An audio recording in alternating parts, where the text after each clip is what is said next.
Oke, assalamualaikum warahmatullahi wabarakatuh. Selamat datang kembali di channel saya, yang pasti di channelnya para pendekar dan para pecinta pencak silat Indonesia.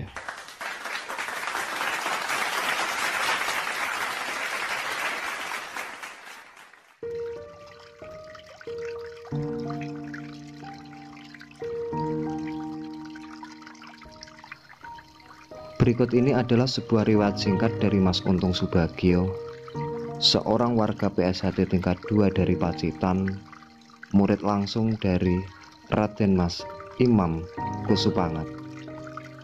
Dan cerita ini saya dapatkan dari putra beliau langsung, Mas Hendra Saputro. Beliau yang sekarang berada di Desa Wonosobo, Kecamatan Ngadirojo, Kabupaten Pacitan.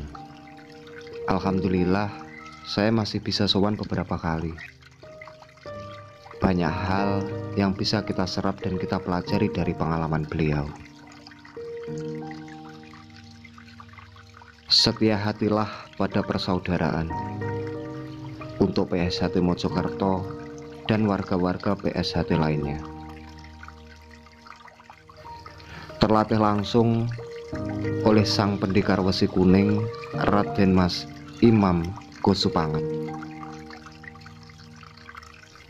Seorang Untung Subagio memulai berlatih olah kanuragan pencak silat PSHT pada tahun 1968 di Pendopo Kadipaten Madiun. Kebetulan sang Raden Mas adalah putra dari Bupati Madiun kala itu. Beliau, Untung Subagio, adalah anak keempat yang terlahir kembar dari 6 bersaudara. Simbok atau ibunya berprofesi sebagai pembantu rumah tangga dan buruh tani serabutan. Kadang mencuci di rumah si A, sorenya di rumah si B, besoknya ikut buruh panen di sawahnya si C, dan begitulah seterusnya.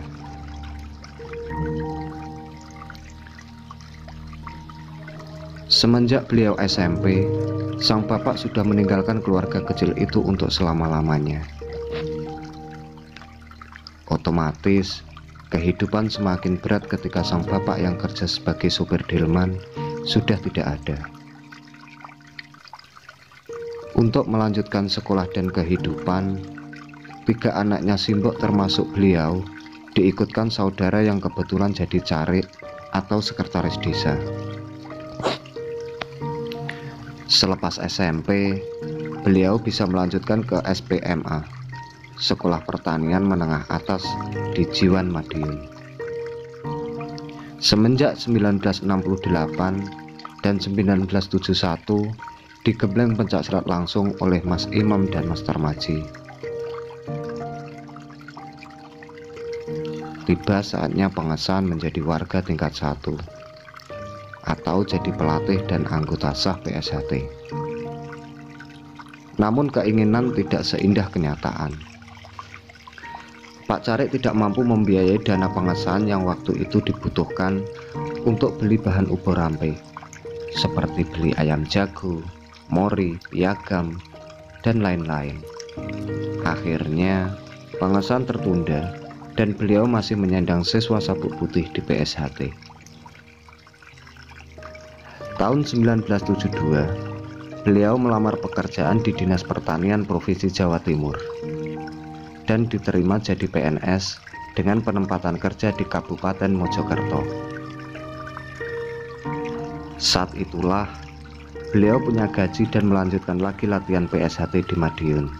Dan tak lupa, gajinya diberikan pula untuk Simbok yang kadangkala lagi rewang atau kerja serabutan di kondangan. Mbok, ini gajiku kagem panjenengan. Tak lupa juga diberikan kepada Simbok Carik atau orang tua angkat beliau. Di tahun itulah beliau sering bolak-balik Mojokerto Madiun untuk langsung disahkan menjadi warga PSHT tingkat 1 oleh pendekar Wesi Kuning Raden Mas Imam Kusupangat.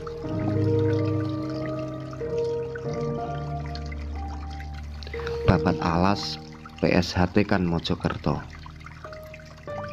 Beliau menjumpai SH Terate di Mojokerto yang waktu itu dipimpin oleh Mbah Suyono kurang greget.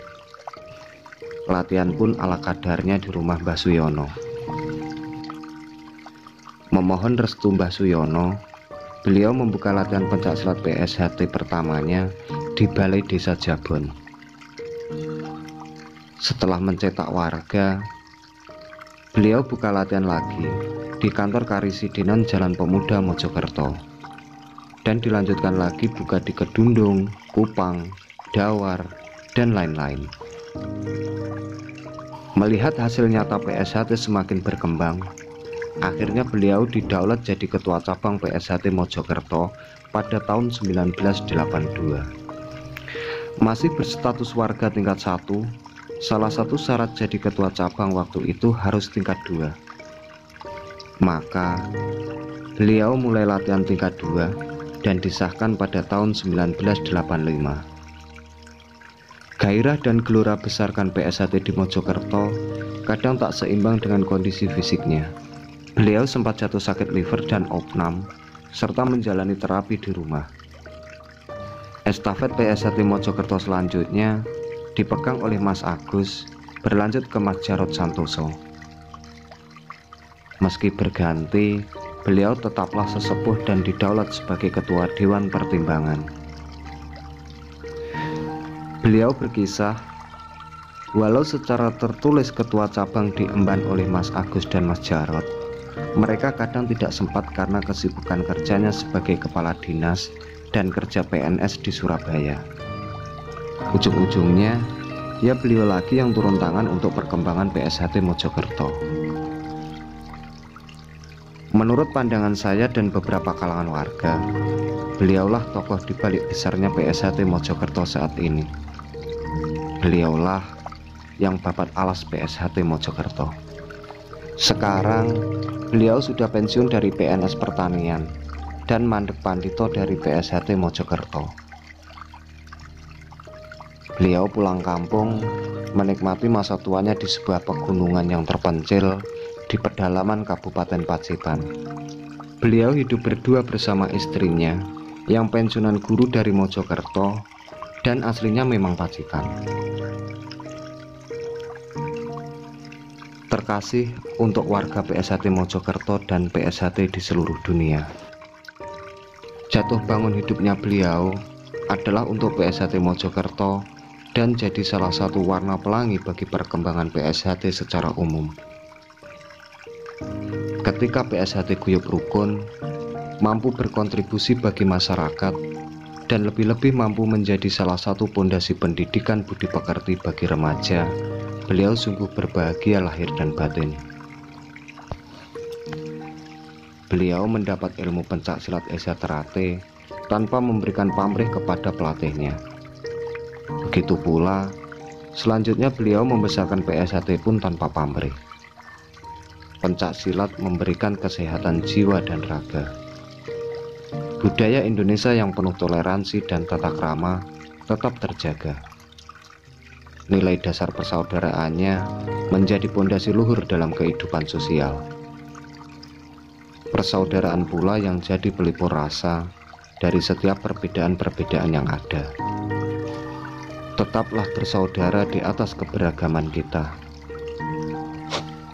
PSHT menjadi besar karena rasa persaudaraan itu tetap subur dalam sanubari kita. Sepiro gedening sengsara yen tinompo amung dadi coba. Jadi sebesar apapun kesengsaraan atau kesusahan yang kita hadapi, kalau kita terima dengan ikhlas dan lapang dada, semuanya itu hanyalah sekedar cobaan untuk kita. Surati Raja Ningrat lebur dening pangastuti.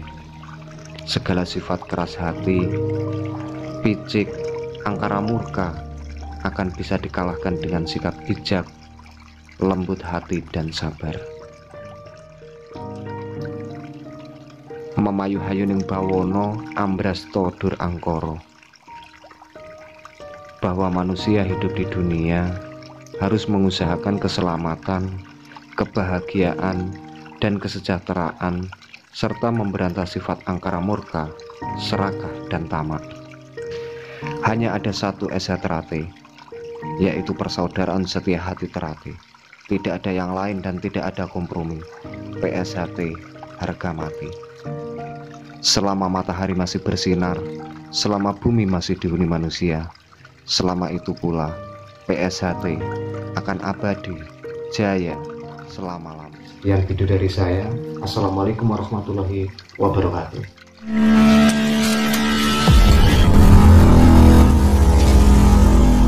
Yuda Pamungkas Channel.